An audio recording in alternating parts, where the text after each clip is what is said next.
everyone, and welcome back to the Netherworld Bibliothèque. My name is Vervain, and today I want to tell you about A Deep Deceit. This is a psychological thriller written by Hilary. The version that we hold was published in 2001 by Arrow Books. So as always, I will just give you a quick overview of the book, and then I'm going to pull out some themes that I want to talk about and just give you my overall perspective of it.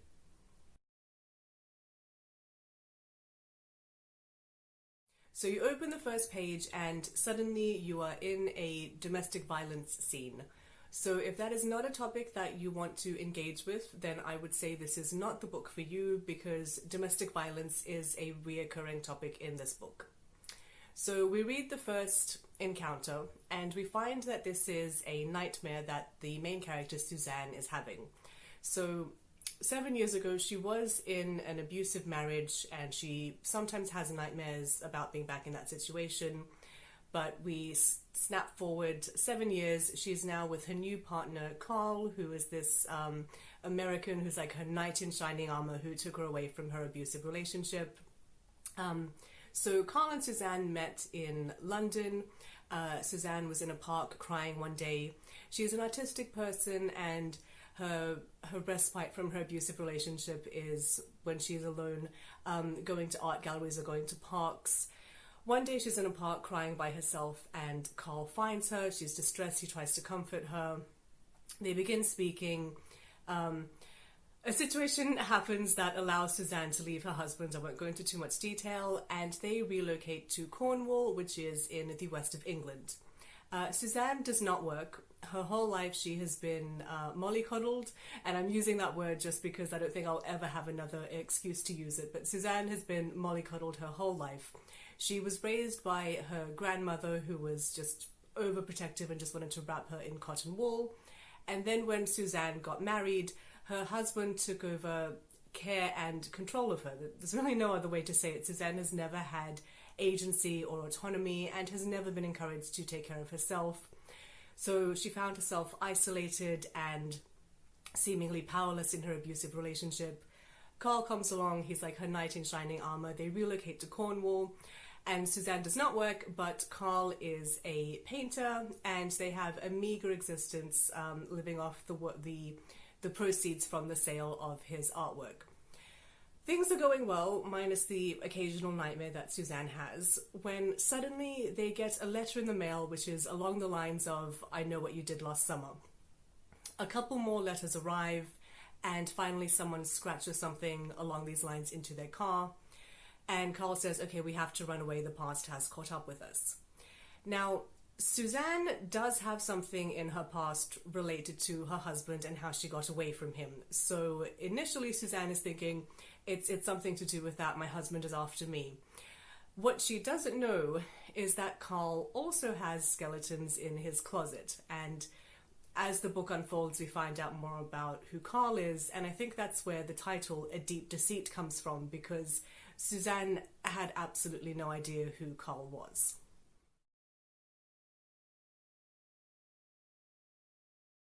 One of the themes that comes up in this book is overprotection. And sometimes people either abuse you but disguise it as, I'm helping you, it's for your own good. Or sometimes maybe they sincerely do have good intentions, but what they're doing is counterproductive. So for instance, Suzanne's grandmother raising her and saying she's such a frail child, I know better, I'm going to take care of her. Maybe she meant well, but then Suzanne grows up to be this adult who can't speak up for herself, has no agency, has never been raised to have any confidence. So she is essentially married off, has very little say in the matter. She's married off, and her husband assumes control of her, basically, and he is abusive. He really does take advantage of that power. And Suzanne doesn't know who to turn to because she's been isolated. The way that she has been raised has led to her being isolated. And she's always been led to think someone needs to control you or tell you what to think, or someone needs to make decisions on your behalf. You don't know how, you're incapable. And I think that really contributes to her being a victim. So to be clear, I'm not blaming her. What I'm saying is that I believe abusers know who to pick. I do not think that abusers just randomly pick someone to abuse. I think they observe and assess. And I think they look for people who they think are maybe timid or in a vulnerable situation, someone who they don't think is going to put up a fight, someone who is maybe naive or good-natured, and they can somehow take advantage and manipulate this person. I really don't think that an abuser can abuse absolutely anyone. So I think, unfortunately, the way Suzanne was raised really primed her to be abused. As a continuation of that, we have Carl, who really is presented as a knight in shining armor. But there's immediately one red flag pretty early on in the book where I knew he wasn't a good character. I don't think I'm going to give too much away by sharing this. After moving to Cornwall, Suzanne becomes a regular at the local library where she meets one of the librarians, Mariette. And they see each other every day, they strike up a conversation, and Suzanne is really sort of like enamored or in awe of Mariette because she's very sort of light-hearted, she's free, she says whatever she's thinking, and Mariette has a good impact. She's one of like the good characters in this book. So after some interaction, Suzanne thinks, you know what, maybe I could get a part-time job. I've never had a job before, I've never handled money before, but you know, I think I can do it. Mariette can do it, and she believes in me. So Suzanne says that she's had this idea to Carl, and Carl is like, oh, I don't think you could, like that's too much for you, you don't have a head for numbers, you couldn't handle the stress of having a job, no, I don't think you should.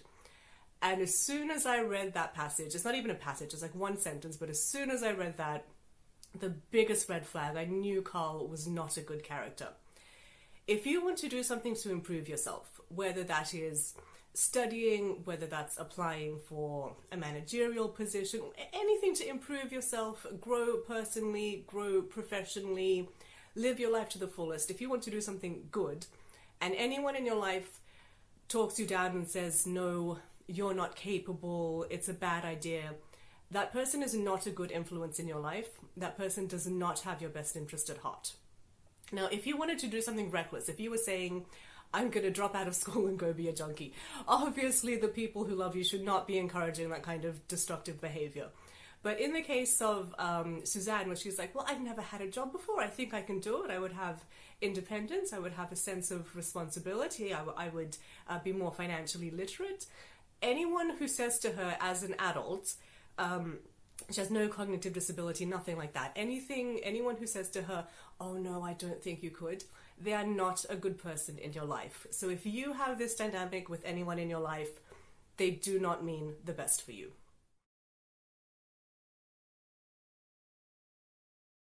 Another theme that comes up in this book is imposition. So Carl mainly sells his artworks at one art gallery, which is run by a man named Will. And Will does a few things to impose. One of which is that he sometimes just drops by unexpectedly for dinner. And it is mentioned that the characters are a little bit put off by this. They're not quite expecting him. They also don't have a lot of money, so sometimes maybe they don't have enough food to go around. But they don't want to seem, mean or inhospitable. And because their only source of income is Carl selling his paintings at Will's gallery, they don't want to lose their source of income. So usually they accommodate Will, even though it is mentioned sometimes he imposes. Another way that he imposes is that he's just a little bit too friendly with Suzanne. So he hugs her when maybe she doesn't want to be hugged. He hugs her for just a little bit too long, hugs her a little bit too tightly. So it makes her feel uncomfortable, but again, she hasn't really been raised to speak up for herself and assert boundaries. And again, Will does have that leverage that, well, if you don't play the game, you're not going to sell your paintings here, and then what are you going to do?